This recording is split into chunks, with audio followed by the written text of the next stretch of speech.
Number one అంటారు. అసలైన number 1 Guru Kashi university.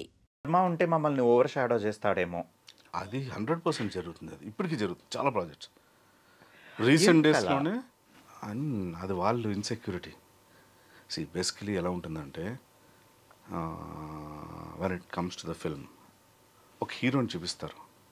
ఆ హీరోయిజం ఎలా తెలుస్తుంది అంటే what I believe the bigger the villain the bigger the villain వాడిని కొట్టినాడు ఇంకా బిగ్గర్ అండి. మన పాత వాళ్ళు అదే ఫాలో అయ్యారు. అంటే యాక్చువల్లీ ఫార్మాట్లో ఏ ఫిల్మ్ ఫార్మాట్లో అదే ఫాలో అవుతుంది ఎగ్జాక్ట్లీ. కానీ కొంతమంది ఏమిటంటే వాళ్ళకున్న ఇన్సెక్యూరిటీ వీడిని ఎక్కువ చూపించేస్తే వీడిని నన్ను డామినేట్ చేస్తాడు అని చెప్పి సీన్స్ కట్ చేయించినవి ఉన్నాయి, చాలా ఉన్నాయి. అసలు సినిమాలోంచే తీయించేసినవి అవి కూడా ఉన్నాయి 3-4. అవును. ఏంటి ఆఫ్టర్ 2-3 days షూట్ రీజన్ ఏం చెప్పారు అంటే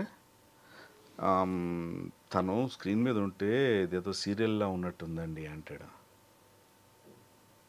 ఇన్ఫ్యాక్ట్ ఆ మనిషికి తెలీదు నా డెబ్యూ సినిమాలతో వచ్చాను నేను. Was always in movies. Yes, మధ్యలో వెళ్ళాం టెలివిజన్కి, దానికి no regrets. I'm very happy that I went to good project. ఆ ప్రాజెక్ట్తో ఇంకా మంచి పేరుతోనే బయటకు వచ్చాను. ప్యారలల్లీ సినిమాలు చేసుకుంటూనే ఉన్నాను ఇప్పటికీ. బట్ ఏంటంటే ఆ ఇన్సెక్యూరిటీ తర్వాత ఏంటంటే మనకు డిఓపి ద్వారా లేకపోతే అసలైన విషయం తెలుస్తుంది. ఆ ప్రొడక్షన్ హౌస్ నుంచో, లేదు సార్ ఆయన కొంచెం ఫోర్స్ చేశారు, మీతోటి స్క్రీన్ షేర్ చేయడానికి ఆయన భయపడుతున్నారు, సో కొంచెం డిఫరెంట్ లుక్స్ ఉన్న విలన్ని పెట్టుకుందాం, లేకపోతే కొంచెం ఏజ్డ్ విలన్ని పెట్టుకుందాం. సో సేమ్ ఏజ్ గ్రూప్ అయితే నాకు క్లాష్ అవుతుంది, కొంచెం ఏజ్డ్ పెట్టేయండి, కొంచెం స్క్రీన్ ప్లే మార్చండి అని చెప్పి దగ్గరుండి రాయించుకొని మార్చిన ఇవి ఉన్నాయి. In fact I don't want to take them name and make it so controversy. కానీ ఒకప్పుడు చాలా పెద్ద హీరో అండ్ ఆ మూవీ చాలా బాగా షూటింగ్ దగ్గర నుంచి ప్రతి ఒక్కటి you guys gelled up a lot. I was very happy. Okay, మనవాడు ఒక మంచి టీంలో పడ్డాడు, ఇది చాలా బాగా అవుతుంది అనేసి.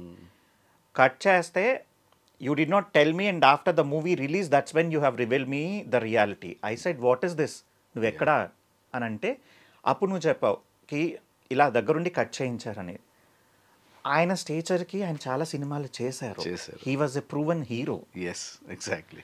ఇన్ స్పైట్ ఆఫ్ దాట్ అసలు నీ క్యారెక్టర్ కట్ చేయటం అంటే చెప్తే ఇది జనాలు నమ్మరు, టు బి రియలీ ఫ్రాంక్ నమ్మరు. But I travel with you, I know this. చాలాసార్లు నేను అన్నాను this we should talk about it అనేసి, ఎందుకంటే by the time I was in media and all that stuff. You said shut up, you don't make any controversy అన్నావు.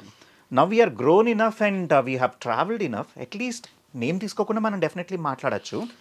షూటింగ్లోనే నీకు ఎప్పుడైనా అనిపించిందా వాళ్ళ దగ్గర నుంచి, did you get any kind of a vibration that వాళ్ళు అలా చేస్తారు అంటే చేస్తారు అని నాకు ఎప్పుడు అనిపించలేదు.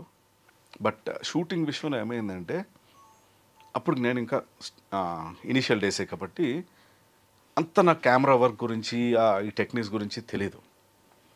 ఎప్పుడైతే నాది లెంతీ డైలాగ్స్ ఉండి ఇంపాక్ట్ఫుల్ డైలాగ్స్ ఉన్నప్పుడు కెమెరాని ఎత్తి మీద పెట్టడం, కెమెరా నా వెనకాల పెట్టి నా ఆపోజిట్ పర్సన్ ఎవరితో అయితే హీరోతో నేను మాట్లాడుతున్నానో వాళ్ళ మీద ఫోకస్ చేయడం, నాకు అనిపించేది అరే ఈ సీన్ అంతటికి ఇంపాక్ట్ఫుల్ డైలాగ్స్ నావి, నేను మాట్లాడుతున్నాను, ఎంతసేపు పైన ఉంటుంది వెనకాల ఉంటుంది తప్ప నా ఫేస్ ఎందుకు రావట్లేదని.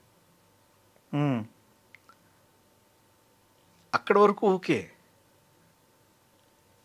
మొత్తం ఆల్మోస్ట్ సినిమా అయిపోయింది, గుమ్మడికాయ కొట్టేసి స్టేజ్ వచ్చింది, ఇంకో వారం రోజుల్లో ఇంకో సాంగ్ ఏదో ఉంది, అందరూ గుమ్మడికాయ కొడుతున్నారు. మళ్ళీ నాకు తెలియకుండా దొంగచాటుగా రీషూట్లు జరిగినాయి, అన్నీ జరిగినాయి. దాని తర్వాత మళ్ళీ డబ్బింగ్ అన్నారు, మళ్ళీ నో కాల్.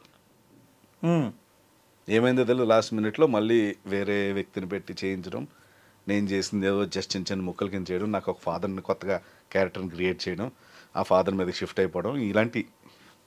అంటే ఇది ఎండ్ ఆఫ్ ది డే ఏమైందంటే ఇలాగా లాస్ట్ మినిట్ చేంజెస్ చేసినందుకు అన్ఫార్చునేట్గా సినిమా కూడా ఆడలేదు.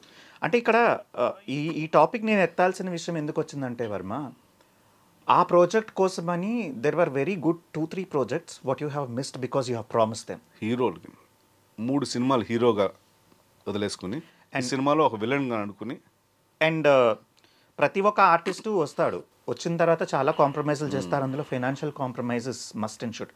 నో మ్యాటర్ వాట్ ఎవర్, ఒక మనకుండే కమిట్మెంట్స్ని మనం రీచ్ అవ్వాలంటే financial requirement is very much needed.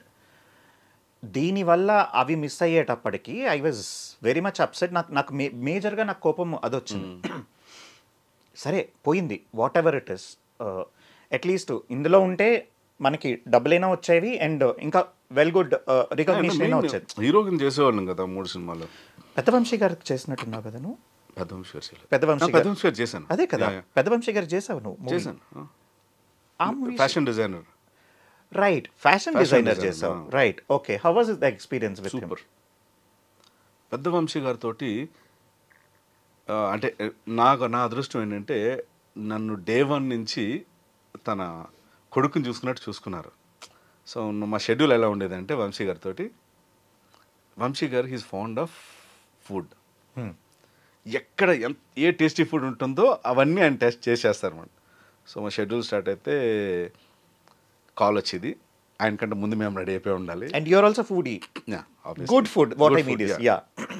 So shoot కంటే వెళ్ళే ముందు వీస్ టు ట్రావెల్ ఎక్కడో ఒక 20-30 కిలోమీటర్ల అవతల వెళ్ళి అక్కడ టిఫిన్ తిని అక్కడి నుంచి షూటింగ్ వచ్చేవాళ్ళం. అంటే నాకు ఆయనతో అంతా ఎవ్రీథింగ్ స్మూత్ అండ్ హ్యాపీ. ఆయన ఇచ్చిన ఇన్పుట్ కానీ లేకపోతే ఒక కాంప్లిమెంట్ కానీ, do you remember anything as such? నీకేం చెప్పక్కర్లేదురా, నువ్వు చేసుకెళ్ళిపోతావులే అన్నారు. అదొకటే. నేను అడిగేవాడిని, చాలా గురుగారు నాకు కొంచెం ఈ మాండలికం కానీ యాసలో కానీ కొంచెం చెప్పండి గురుగారు, అలా చేయమంటారంటే నీకు అక్కర్లేదురా, నువ్వు చేసుకెళ్ళిపో అంతే. అండ్ వంశీ గారితో ట్రావెల్ అయ్యావు? లేదు, వంశీ గారితో. బట్ ఐ థింక్ ఏదైనా అప్రెంటిస్ వర్క్ లాంటిది ఎక్కడో యూ మెట్ వంశీ గారు అనేసి. వంశీ గారిని కలిశాను సినిమా ఒక ఆడిషన్లో. వర్క్ షాప్ ఏదో జరిగినట్టు గుర్తు కదా? ఆడిషన్ జరిగింది.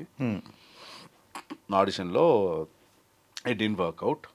ఆయనకి అంటే నా స్టార్టింగ్ డేస్ ఆఫ్ ఇది కదా, నా తెలుగు అంతా ఆయనకి నచ్చగా, ఏంట్రా తెలుగు కూడా సరిగ్గా మాట్లాడడం రావట్లేదు అండ్ మోర్ డ్రామా బ్యాక్గ్రౌండ్ ఎక్కువ ఆయనకి కావాలి. He's more theatre kind of an person. నేను అన్నాను, సార్ ఇది రవివర్మ సార్, మీరు ఇచ్చిన క్యారెక్టర్లు అలా ఉండడు. రవివర్మ ఇలా బయట ఇలాగే మాట్లాడతాడు, ఇలాగే ఉంటాడు సార్, మీరు ఒక క్యారెక్టర్ చెప్పండి, దాన్ని బట్టి నేను దాంట్లో మోల్డ్ అయిపోతాను అన్నాను. ఆయనకి ఏ కౌంటర్ వేసావు? అంటే వర్కౌట్ అవ్వలేదు మాకు.